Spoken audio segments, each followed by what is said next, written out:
सरकार आए, मेरे सरकार आए।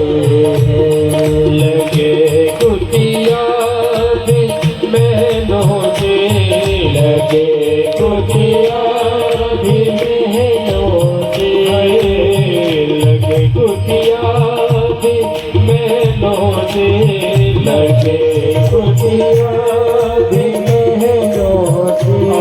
मेरे सरकार आए, मेरे सरकार आए।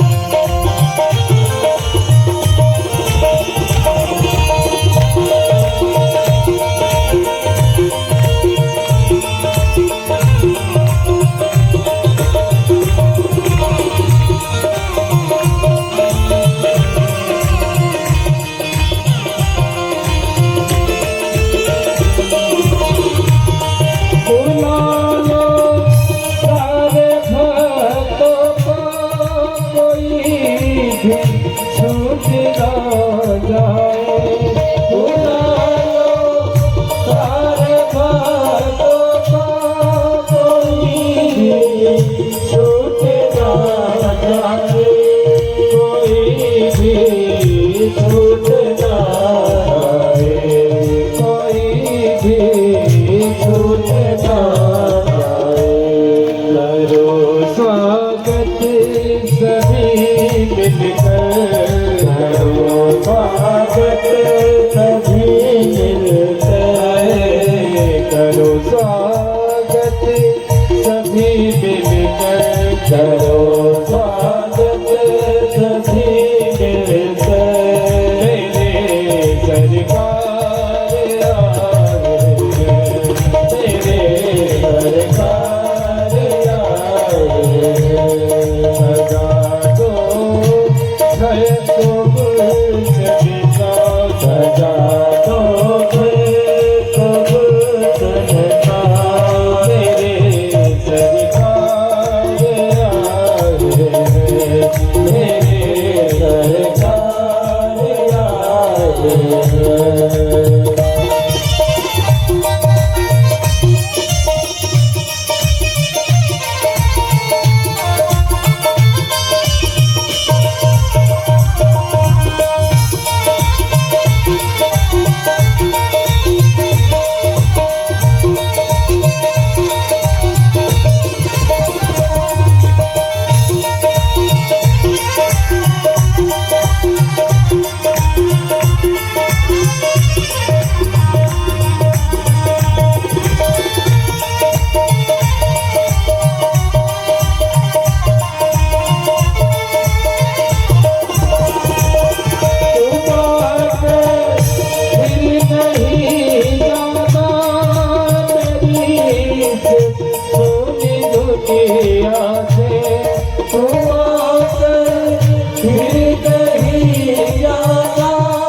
सोनी दुनिया से, मेरी सोनी दुनिया से।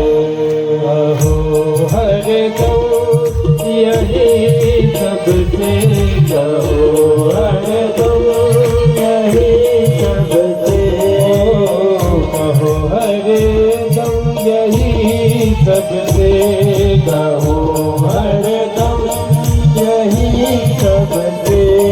मेरे सरकार आए, मेरे सरकार आए। सजा दो घर को गुलशन का, सजा दो घर को गुलशन का। मेरे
बिहारी लाल की जय, श्री रामचंद्र भगवान की जय, श्रीमद् भागवत महापुराण की जय, बोले व्यास जी महाराज की जय।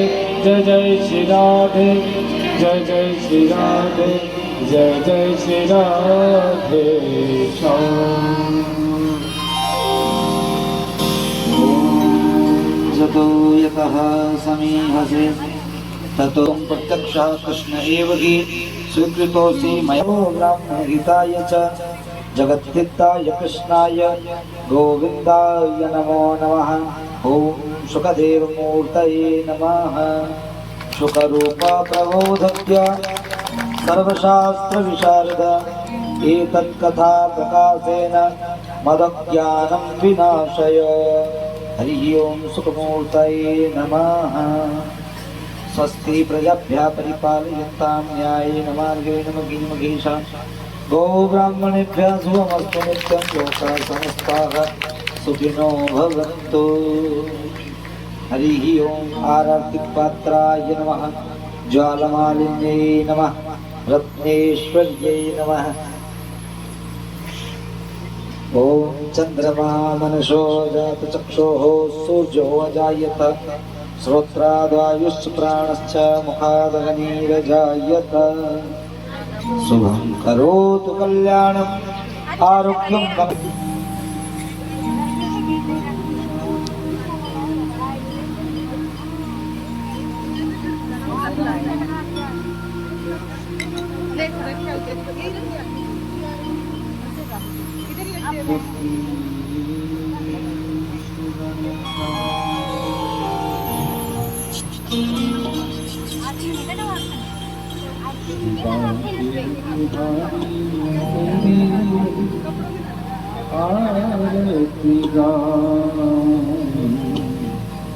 श्री कुंज बिहारी तेरी आरती बिहारी तेरी आरती कुंज बिहारी तेरी आरती गाऊं प्यारे आपको मनाऊं। आरती गाऊं प्यारे आपको मनाऊं। आरती गाऊं प्यारे आपको मनाऊं। आरती गाऊं प्यारे आपको मनाऊं। जय बिहारी तेरी आरती गाऊं। जय बिहारी तेरी आरती गाऊं। मोर मुकुट। और जो सच्चा भक्त होता है वो संसार की माया को छोड़कर सिर्फ और सिर्फ प्रभु के ही पीछे बढ़ता है।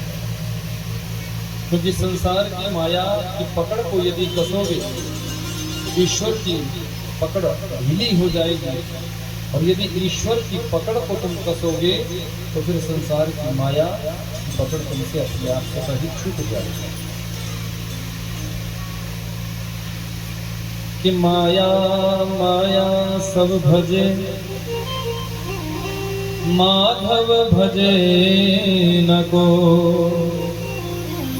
जो माधव को भजे। वैभव को कि संसार के लोग लेना चाहते हैं, मुझे संसार की उन वस्तुओं से कोई लेना देना नहीं। मुझे वो मिल गया है जिनके सामने संसार की वस्तुएं, ये धन माया, ये वैभव सब नश्वर है, जिनके सामने ये सब मिट्टी है। तो किसी संत ने पूछा कि ऐसा क्या मिला? तो मेरा नाच नाच कर गा गा कर अपने पदों में सुनाती है। पायो जी मैंने श्याम रतन धन पायो, पायो जी मैंने राम रतन धन पायो, पायो जी मैंने श्याम रतन धन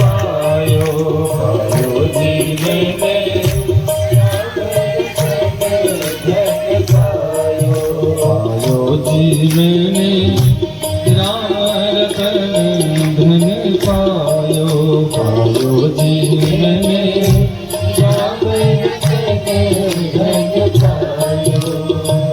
वस्तु अमोलक दीन्ही मेरे सतगुरु, मेरा का भाव है मेरे सतगुरु। वस्तु अमोलक दीन्ही मेरे सतगुरु, वस्तु अमोलक दीन्ही मेरे सतगुरु। कृपा करके अपनायो, पायो जी मैंने श्याम रतन धन पायो, पायो जी मैंने राम रतन धन पायो।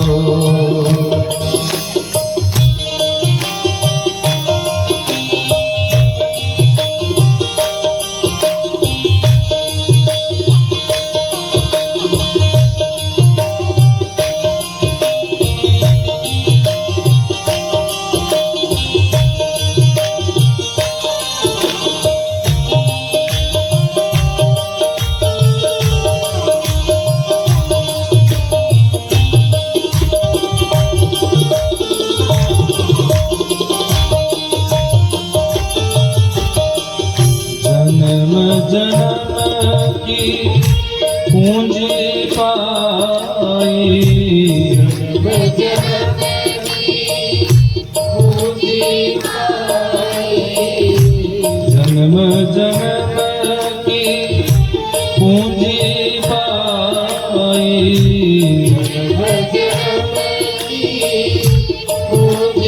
पाई, जन्म जन्म की पूंजी पाई।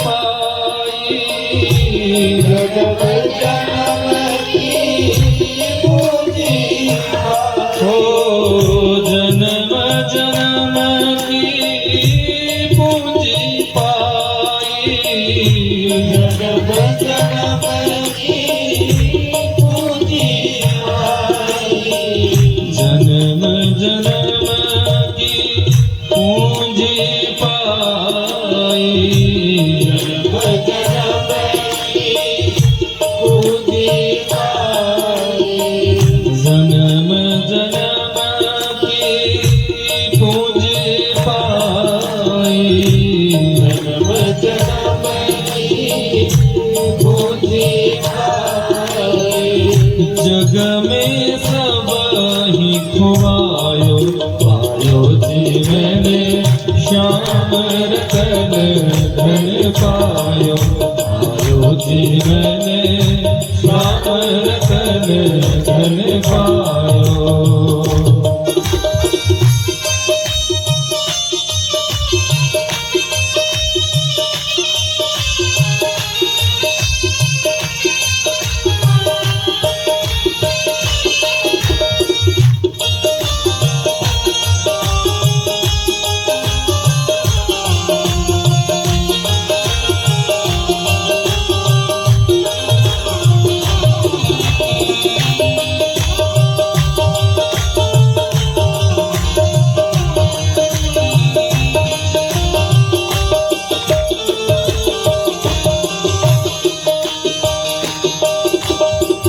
खर्च न कोई चोर न लूटे, खर्च न कोई चोर न लूटे, खर्च न कोई चोर न लूटे, खर्च न कोई चोर न लूटे, खर्च न कोई चोर न लूटे, खर्च न कोई चोर न लूटे। खर्च न कोई चोर न लूटे, खर्च न कोई चोर न लूटे, खर्च न कोई।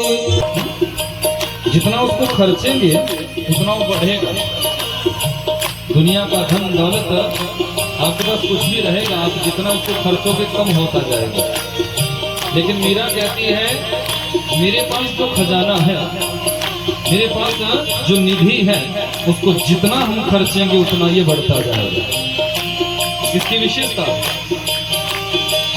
खर्चे न कोई चोर न लौटे, खर्चे न कोई चोर न लौटे, खर्चे न कोई चोर न लौटे, खर्चे न कोई चोर न लौटे।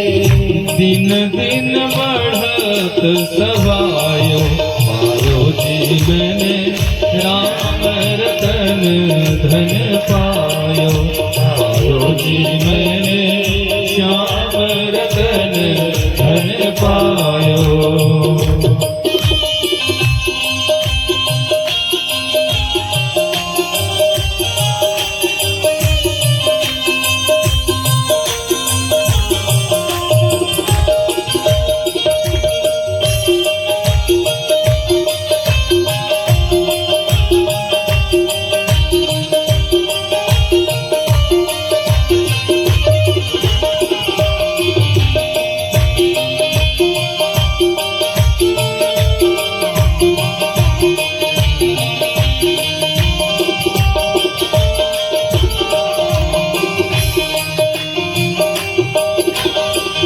मीरा के प्रभु गिरिधर नागर, प्रभु गिरिधर नागर। किसी ने पूछा मीरा ये तो बता खजाना है कैसा, कौन है तेरा खजाना? तो मीरा बचपन से ही ठाकुर जी का एक विग्रह लेकर घूमती थी। जब मीरा को विश्वास हुआ था कि ये मूर्ति नहीं, ये साक्षात ब्रह्म है, साक्षात परमात्मा है, तो मीरा का मन भाव विचार उसी मूर्ति में आ गया। तो मीरा उसी मूर्ति को लेकर घूमती रहती थी, उसे निहारती रहती थी, नृत्य करती रहती थी, अपने अपने भाव में उनके नृत्य पदों को गाती रहती थी। तो किसी ने पूछा तो निधि कौन सी है? तो मीरा कहती है मीरा के प्रभु गिरिधर नागर, वो कोई और नहीं है, यही है मीरा के प्रभु गिरिधर नागर, मीरा के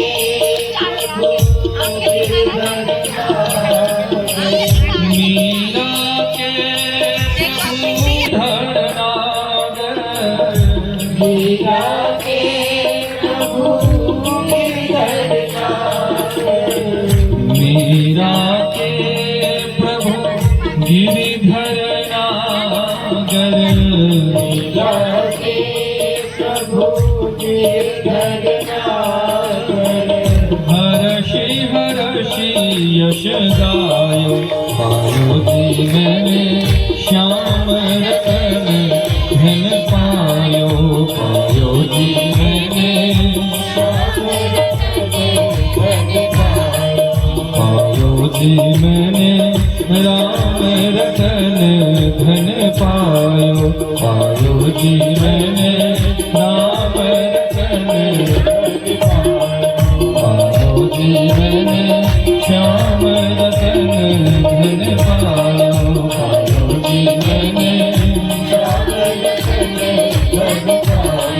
पायो जी मैंने राम रतन धन पायो, पायो जी मैंने पायो जी मैंने श्याम रतन धन पायो, पायो जी पायो जी मैंने राम रतन धन पायो, पायो जी मैंने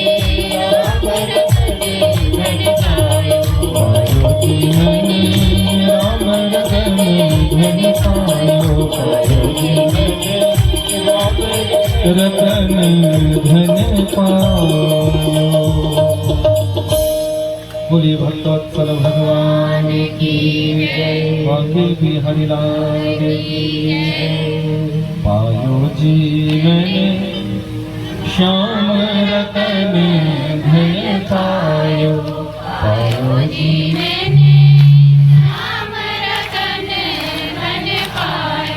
पायो जी मैंने। यह सच्ची दौलत, यह सच्चा धन। जिसने राम नाम रूपी दौलत को प्राप्त कर लिया, श्याम नाम रूपी दौलत को प्राप्त कर लिया, इस संसार का वही सच्चा धनवान है। कि कबीरा सब जग निर्धना, धनवंता नहीं तो धनवंता सोई जाने। जाको राम नाम धने हो। कबीरदास जी भी अपने दोहे में लिखते हैं, इस संसार में सब निर्धन है, सब गरीब है। तो पूछा, महाराज आपकी नजरों में अमीर कौन है, धनवान कौन है? बोले धनवान तो वही है जिसकी। अच्छा एक बात बताओ, जो बड़े से बड़ा धनिक है, बड़े से बड़ा सेठ साहूकार कोई भी आपके बीच में बैठा होगा, ये सांसारिक चीजें होने के बाद भी क्या वो सुखी है? बताओ। जितने भी यहाँ बैठे हैं, एक व्यक्ति बता दे कि मैं हर तरफ से सुखी हूँ। कि कोई तन दुखी, कोई मन दुखी, कोई धन बिन रहते उदास, थोड़े थोड़े सब दुखी, सुखी राम के दास, सुखी कृष्ण के दास। बोलो है कि नहीं? कोई तन दुखी, तुम्हारा परिवार अच्छा है, बेटा बेटी अच्छे हैं, सब कोई अच्छा है, सब तुम्हारे पास अच्छा है। अभी हमारे शिष्य है मौली साहब आए थे अंदर, बोले पूरा परिवार आ रहा है गुरुजी, हम तो सब आपके चरणों में हैं, सब कुछ है, भरा पूरा परिवार है, किसी बात की कोई कमी नहीं। लेकिन अपने शरीर में तो कष्ट आ गया। अब घुटनों से जब बैठा नहीं जाता, किसी भी प्रकार की हमारे अपने शरीर में जब दिक्कत परेशानी आ जाती है, बोलो तो पैसा अच्छा लगता है क्या? बोलो धन अच्छा लगता है क्या? सोने के आभूषण अच्छे लगते हैं क्या? ये आभूषण, ये पैसा, रुपया, पत्नी, बच्चे, परिवार तुम्हें तब अच्छा लगता है जब तुम अपने आप स्वस्थ हो। शरीर में यदि कोई रोग लग जाएगा, शरीर में यदि कोई बीमारी लग जाएगी, कोई भी कष्ट हो जाएगा, तो तुम्हें फिर ये कुछ भी अच्छा नहीं लगेगा। अब सब कुछ है पर अपना शरीर ठीक नहीं, तो धनवान हो। कोई तन दुखी, कोई मन दुखी, परिवार भी अच्छा है, अपना स्वास्थ्य भी अच्छा है, पत्नी भी अच्छी है, बच्चे भी अच्छे हैं, सब कोई अच्छे हैं, पर जैसा पिताश्री चाहते थे बेटी ने तो ऐसा किया ही नहीं। पिता चाहते थे कि बेटी का विवाह किसी अच्छे खानदान में करेंगे, अच्छे घर में करेंगे, पर पता चला कि बेटी ने तो पड़ोसियों के लड़के को भगाकर ही उसके साथ भाग शादी कर दी। अब बताओ, माँ बाप सोचते थे अपने बेटे का विवाह अच्छे खानदान में करेंगे, अच्छे कुलीन परिवार में करेंगे, पर घर की जो नौकरानी थी उसकी बेटी को लेकर ही भाग गया। अब बोलो मन से दुखी हुए कि नहीं हुए? परिवार अच्छा है पर पत्नी नहीं सुनती। अब देखो टेंशन है कि नहीं? सब अच्छे हैं, बेटा बहू सब अच्छे हैं, पर पति नहीं सुनता, टेंशन में हो कि नहीं? तो भैया कोई तन दुखी, कोई मन दुखी, कोई धन भी न रहे तो उदास। कोई ना कोई अभाव इस संसार में जीव मात्र के साथ बना ही रहेगा, कोई ना कोई अभाव, कोई ना कोई अभाव। इसलिए इस संसार में सुखी कौन है? ये जो जितने भी संत महात्मा अमलात्मा हुए, इन्होंने संसार के इस भाव को भांपा, इन्होंने प्रैक्टिकल इस संसार को देखा, तब जाके इन्होंने ये सब भाव लिखे। ऐसे नहीं लिख दिए, ऐसे ये भाव नहीं लिख दिए, ये सब बताया, सब कहा, तब जाके इस बात का पता चला। तब इन्होंने अपने पदों में लिखा कि संसार में कोई सुखी है ही नहीं। और सच कहूं तो ये जो संसार है, ये सुख का घर नहीं, ये संसार दुख का घर है। यहाँ सुख की सिर्फ हमें अनुभूति होती है, सुख का सिर्फ हमें एहसास, क्योंकि संसार में सुख है ही नहीं। जब तक वो पंखा तुम्हारी ओर है, हवा तुम्हारी ओर आ रही है, तुम अपने आप को सुखी समझ जाते हो, और जैसे ही उसकी डायरेक्शन चेंज होती है तुम अपने आप को दुखी समझ जाते हो। तुम्हारे मनोनुकूल जब व्यवस्था तुम्हें मिलती है तो तुम सोचते हो कि हम बहुत सुखी हैं, पर जैसे ही तुम्हारे अनुकूल व्यवस्था नहीं मिलती है तो तुम अपने आप को दुखी। जब ये संसार तुम्हें सुख दे ही नहीं सकता, फिर काहे को संसार में रहते हो? बोलो, क्यों रहते हो फिर संसार? रहोगे, संसार में रहना है, चलो चलते हैं वृंदावन, वहां आनंद लेते हैं। श्यामानंद जी बड़े गंभीर हैं, सोच रहे गुरु जी बोल क्या रहे हैं? भक्त वत्सल भगवान की बाकी बिहारी लाल भैया, ये संसार के लोग तुम्हें सुख नहीं दे सकते, और संसार में रहकर तुम्हें कभी सुख मिल भी नहीं सकता, क्योंकि इस संसार में दुख ही दुख भरा हुआ है। सच्चा सुख मिलता है, सच्चा सुख केवल भगवान तुम्हारे चरणों में। जीवन में यदि सच्चा सुख चाहते हो ना, तो परमात्मा की शरणागति ग्रहण करो। परमात्मा के चरणों में ही सच्चा सुख मिल सकता है, ईश्वर के चरणों में ही सच्चा सुख मिल सकता है, और कहीं तुम्हें सच्चा सुख नहीं मिल सकता। अब कथा में बैठे हो ना, चाहे 2 घंटे 3 घंटे जब तक भी तुम रहोगे, तुम्हें लगेगा कि नहीं नहीं हमारे पास सब कुछ है, आनंद होगा। प्रैक्टिकली कंस के कारागार में हुआ है, वसुदेव जी के द्वारा गोकुल पहुंचाया गया, कन्या को लेकर आए हैं, कंस को सूचना मिली 8वां हो गया, कन्या को मारने के लिए दौड़ा है। माता देवकी ने मना की, पर फिर भी नहीं माना, और हाथों से इस कन्या को पकड़ा है और शिला पर पटक कर अन्य संतानों की तरह मारना चाहता था, पर ये कन्या हाथों से छूटी है और आकाश मंडल में भगवती दुर्गा का रूप ले लिया। कि किम मया हतया मंदं जातः खलो त्वन्तकृत यत्र को वा पूर्वं शत्रुर्मां हिंसीहि कृपणां वृथा।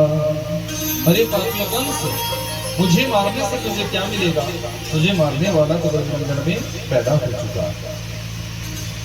कंस भयभीत हुआ, अरे भैया ब्रजमंडल तो बड़ा लंबा चौड़ा है, कहाँ पैदा हुआ है, किस गांव में, किस नगर में, किस शहर में, कहाँ पैदा हुआ है? बोले यत्र कोबा, ये नहीं बताऊंगी, बस इतना बता दिया कि ब्रजमंडल में पैदा हो चुका है। ये कथा थी मथुरा की। आइए चलते हैं गोकुल में, जिस गोकुल के राजा है नंद बाबा। 75 वर्ष की आयु है गई है, पर अभी तक लाला नाय भयो। गुरुदेव के चरणों में प्रणाम किए, गुरुदेव क्या हम ऐसे ही रहेंगे? कि हमारे संतान नहीं होंगे, हम निसंतान ही रहेंगे? गुरुदेव कहने लगे, सुनो नंद जी, भगवान की कृपा से आपके यहाँ कोई कमी नहीं है। आप अपने यहाँ संत ब्राह्मणान को जिमाओ।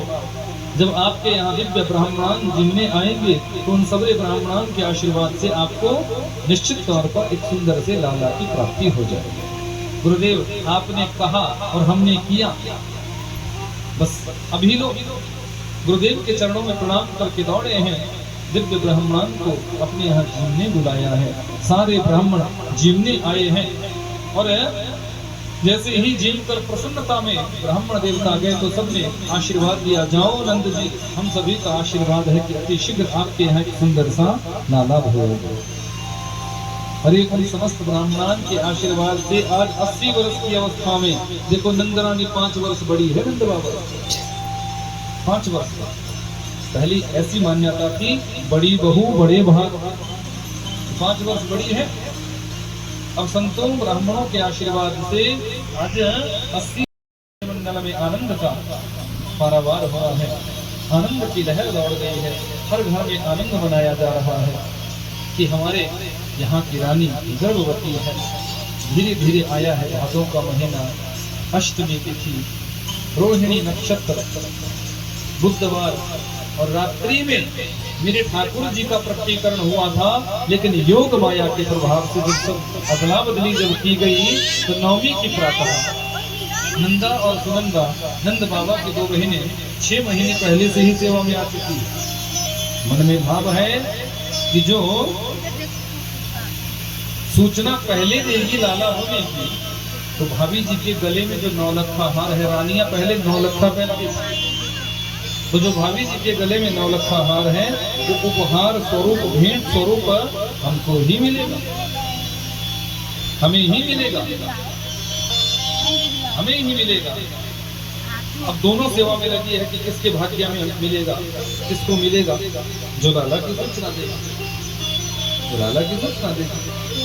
अब नंदा विचार करती है कि भाभी जी तो रोज समय से जग जाया करती थी, पर आज नहीं जगी, काय बात है, कुछ ना कुछ तो है। तो भाभी जी के प्रकोष्ठ में गई, क्या देखती है, भाभी जी तो तान दुपट्टा गहरी नींद में सो रही है, बगल में झिनी सी चदरिया के बीच में एक बच्चा सो रहा है, एक बच्चा सो रहा है। पहले तो नंदा ने 108 बार हरि शरणम का जाप किया, हे भगवान लाली नहीं होनी चाहिए, लाला ही होना चाहिए। अरे भैया क्यों, क्या लालियां बुरी होती है? बोले ना महाराज, किसने कह दिया, लालियां तो बहुत अच्छी होती है, पर समस्या है नौलखे की, लाली होएगी तो नौलखा नहीं मिलेगा, और लाला होएगो तो नौलखा मिलेगा।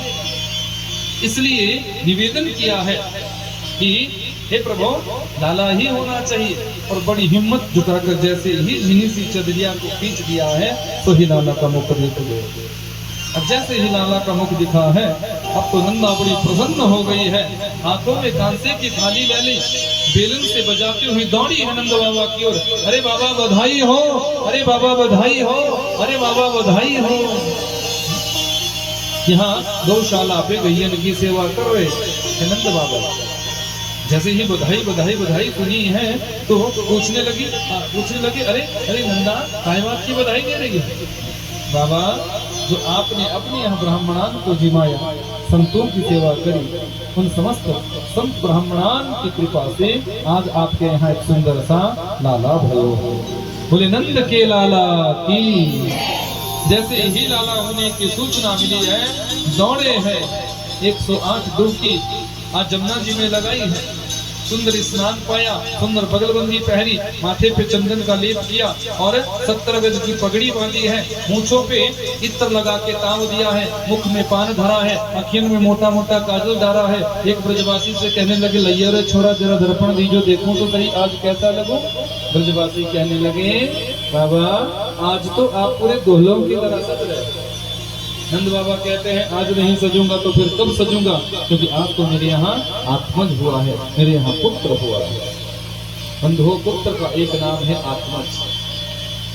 जैसे फोटोकॉपी होती है, प्रतिलिपि छाया, जैसे हमारे शरीर की छाया होती है, समझो पुत्र का भी वही रूप है।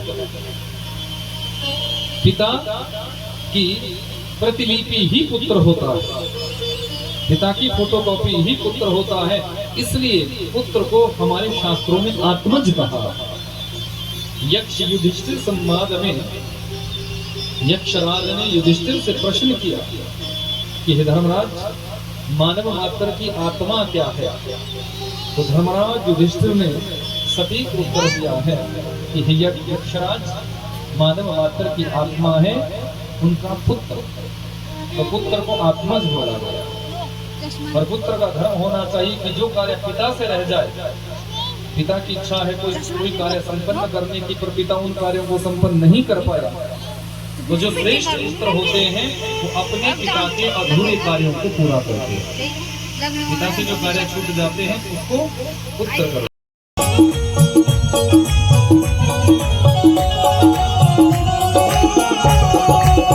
साड़ी की लूंगी मैया लहंगा भी लूंगी, साड़ी भी लूंगी मैया लहंगा भी लूंगी, साड़ी भी लूंगी मैया लहंगा भी लूंगी, साड़ी भी लूंगी मैया लहंगा भी लूंगी, साड़ी भी लूंगी मैया लहंगा भी लूंगी, साड़ी भी लूंगी मैया लहंगा भी लूंगी, और चुनर की कर दो साई यशोदा मैया कर दो बधाई, चुनर की कर दो साई यशोदा मैया की दो बधाई, कृष्ण जन्म सुन आई यशोदा मैया कर दो बधाई, कृष्ण जन्म सुन आई यशोदा